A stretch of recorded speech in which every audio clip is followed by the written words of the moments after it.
Ndagushuhuje kandi nguhaye ikaze wahisemo kubana natwe nk'ibisanzwe ni amakuru abagezweho, amakuru mashya kandi yizewe kandi akabagereraho ku gihe. Nk'ibisanzwe ntangira nshimira mwe mwese mwahisemo kuba abanyamuryango, ndavuga umuntu wahisemo gukanda subscribe kugira ngo buri kiganiro kizajya gitambuka hano kitazajya kimucika. Ni iby'agaciro cyane. Kuri uyu munsi rero ntabwo turaza kujya kure cyane, turi kwibanda ku gusesengura ku bakinnyi, ariko uyu munsi turaza kureba ku mukinnyi bita John Marvin Kury. Uyu ni umukinnyi ukina muri Swaziland, urabyumva ni mu gihugu cya Swaziland, aho niho akinira umupira we. Yaje kuba yabona icyo bita call up mu ikipe y'igihugu Amavubi, araza aritabira ndetse ari gukora imyitozo. Turaza kurebera hamwe bimwe mu bimuranga, turebe n'impamvu yatumye ataza gukina ku mikino yabanjije, aho Amavubi yakinaga wenda na Nigeria ndetse n'aho Amavubi yakinaga n'ikipe ya Benin. Ibyo byose turaza kubirebera hamwe, turaza kumenya impamvu. Nta kindi usabwa kugira ngo ibiganiro nk'ibi bitazajya bigucika ni ugukanda subscribe, kubera yuko iyo wakanze subscribe tayari uba wabaye umunyamuryango. Tudatinze reka duhere kuri uyu musore Johan Marvin Kury. Ubundi amazina ye ni Johan Marvin Kury, ariko ukaba wamwita ubundi amazina ye twavuga ngo ni amazina y'ababyeyi. Ni Johan Marvin, ni John Marvin, ariko izina rya Kristo ni Kury. Muri football akoresha John Marvin, yes, na Kury nabyo arabikoresha, ariko cyane cyane abantu bamuzi kuri Marvin. Uyu musore akaba yarahamagawe mu ikipe y'igihugu Amavubi kugira ngo aza adufashe muri classification yo kujya mu gikombe cya Afrika, haba no gushaka itike yo kujya mu gikombe cya CHAN ndetse no guhatanira mu bihugu bizazamuka mu gikombe cy'isi kizaba 2026. Uyu musore niwe tugiye kurebaho, tugiye kureba ibyo yavukiye, turebe ibiro bye, tumenye bimeze bite, ni gute yisanze mu mupira w'amaguru. So reka dutangire duhere ku myaka ye. Uyu Johan Marvin Kury cyangwa se umwite John Marvin Kury akaba yarabonye izuba ku itariki 7 z'ukwezi kwa 10 byari mu mwaka wo muri 2001.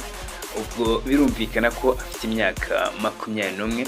Yabonye izuba rero hano mu gihugu cya Swaziland. Abantu benshi ntabwo bamuzi cyane, batangajwe no kubona call up kuri uyu musore. Abantu benshi ntabwo bari bamuzi, gusa ikintu kimwe ukwiye kumenya nuko iyo Johan Marvin cyangwa se John Marvin Kury atari ubwa mbere yaraje mu Rwanda nk'uko yabyitangarije, kubera yuko hafite umuryango mu Rwanda rwose, kuko mama we akomoka hano Kimisagara. Ni umwana wa hano i Kigali kabisa, niho kavukire, mama we niho avuka. Urumva ko afite umuryango, ahaje rero intro zirenga 3.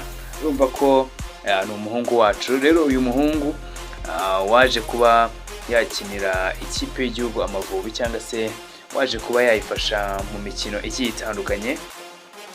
Ikintu ukwiye kumumenyaho nuko ubu ari gukina mu ikipe yitwa Itwaro. Ikipe niyo muri Swaziland. Akaba apima metero 1 na santimetero 78.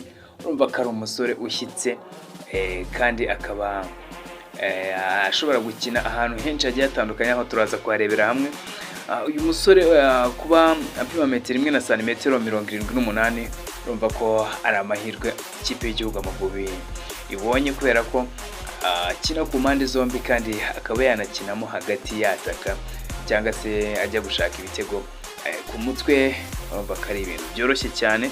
Uyu John cyangwa se umwite Kury Marvin cyangwa umwite Marvin Kury ni umukinnyi mwiza, kubera yuko urebye nubwo iwabo wenda atari ibintu byinshi akora, ariko uko bisa kose ni umukinnyi mwiza, kubera yuko yaherewe kera yifuzwa mu ikipe y'igihugu Amavubi. Gusa yari akiri muto nyine, ntabwo yari yakabashije kuba yaza ngo abe yakina gusa yaje kuba yaganira n'ababyeyi abasaba ko yaza gukinira ikipe y'igihugu y'u Rwanda, akaba yadufasha mu mikino igiye itandukanye. So uyu musore ibintu byinshi dukwiye kumumenyaho ni uko ari umusore uzi kwiruka, umusore ufite imbaraga, ufite igihaha, ufite gabari kabisa, afata kuri bara akiruka. Abantu benshi rero baribaza bati umusore ese ufite metero 1 na santimetero 78, umusore ufite ibiro 78, urumva ko ari umusore ufite imbaraga, umusore ukomeye fresh, umusore ufite gabari nziza, umusore witeguye kandi umeze fresh cyane, dore ko ubwe yatangaje ko yaje kuba yakifatanya n'abanyarwanda kugira ngo turebe ko twava ahantu hamwe cyangwa se ku rwego rumwe tujya ku rundi.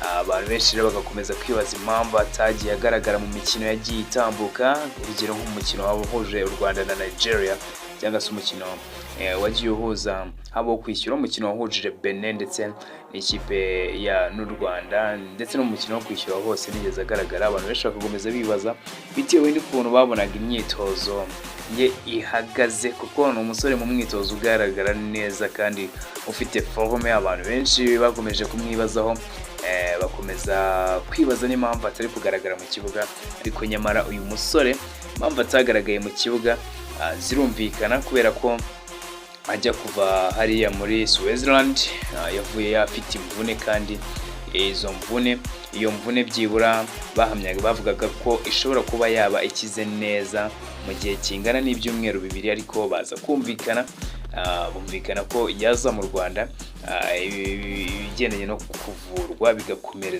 bigakomereza inaha. So niko kuza aza mu myitozo, kandi urumva ko umuntu wari ufite imvune ntabwo yari ari tayari kuba yahita ajya mu mukino, kubera ko yari kubanza akagikora imyitozo ndetse akaba yasubira no ku murongo, akaba yaba tayari neza haba mu mutwe ndetse no ku mubiri, akaba tayari neza kuba yakinira ikipe y'igihugu Amavubi. Impamvu rero niyo ngiyo yatumye atabanza mu kibuga, kubera ko yari afite imvune kandi yari gifite no kubanza agasubira ku murongo neza, akabanza akagira ibyo ahuza n'umutoza, byamara gukunda akaba yasubira cyangwa se yagaragara mu kibuga nk'umusore ufite ubushobozi, kuko we ashobora gukina 9, ashobora gukina ku ruhande rw'iburyo ubwo, ndetse akaba yakina no ku ruhande rw'ibumoso. Urumva ko ari umusore ushoboye kandi ushobora gutanga icyizere kinini. Nyuma rero y'uko imvune ikize, ashobora kugaragara mu mikino izakurikiraho, kubera yuko ubu Tayari ameze neza. Ikintu asabwa ni ukugaragaza kugaragaza icyo ashoboye n'icyo ashobora kuba yatanga mu ikipe y'igihugu, noneho ubutaha tukaba twamubona mu ikipe y'igihugu Amavubi. Ndagushimiye wowe wabanye natwe kandi nawe wahisemo kubana natwe, kuba waramaze gukanda subscribe n'ikintu cy'agaciro cyane. I really appreciate it. Thank you for being with me. Thank you so much. It's very important to be with you. Mudahari nanjye sinamari. For sure, I really apologize. Really thanking. Nukuri byanyabyo ndishimye kuba ndi kumwe namwe. Bityo rero niba utarakanda subscribe, just kanda subscribe kugira ngo amakuru nk'aya atazajya gucika. Ubutaha tuzaganira no kundi, wakibaza ngo ninde, jya muri comment unyandikire umuntu tugiye kuganiraho. Tukomeze kuryoherwa n'umunsi, mukomeze kugubwa neza, ndabakunda cyane. Ciao ciao.